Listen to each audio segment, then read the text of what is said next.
This is a neuron. It is made up of dendrites, a soma, the axon, and an axon terminal. Here we can see that we have two other neurons, two neighboring neurons, and they're sending out signals, excitatory signals to the dendrites of our neuron.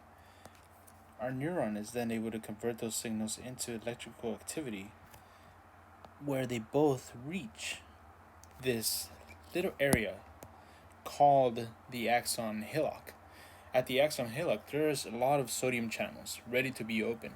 So upon receiving a large current, this area has a certain threshold that when reached, the sodium channels are able to open. And so once they're opened, a lot of sodium is able to rush in since there's a lot of channels in this area. They're able to rush in, and it creates an action potential where it peaks at a high voltage, like around 30 millivolts or so. And as such, the electrical activity is able to continue through. These orange things right here, these are called Schwann cells. They're able to insulate the neuron's axon so as to preserve the signal and also create a faster way for the signal to propagate.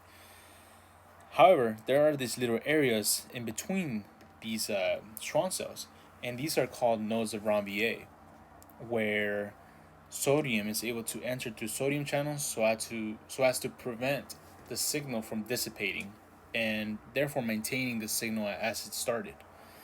And as such, we have sodium just going inside as the signal continues propagating.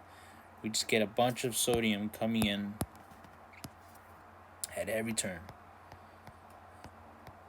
so that the signal gets maintained.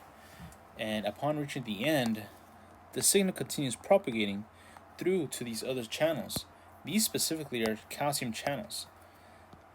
Once they reach their threshold, calcium is able to rush in to this axon terminal, where it ultimately starts affecting little proteins.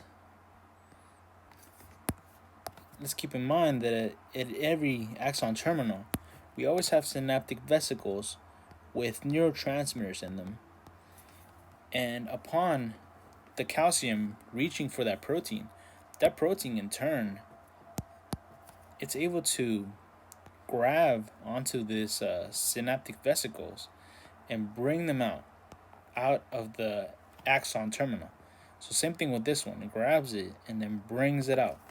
So then at the end of the day, all these transmitters start coming outside of that synaptic vesicle, and now they're outside in this area called the synaptic cleft, this whole gap. And then at the very end, you would expect to have another neuron just waiting to receive information through some receptors that will accept that neurotransmitter. And if that neurotransmitter is excitatory, then we can expect for electrical current to go through this other neuron.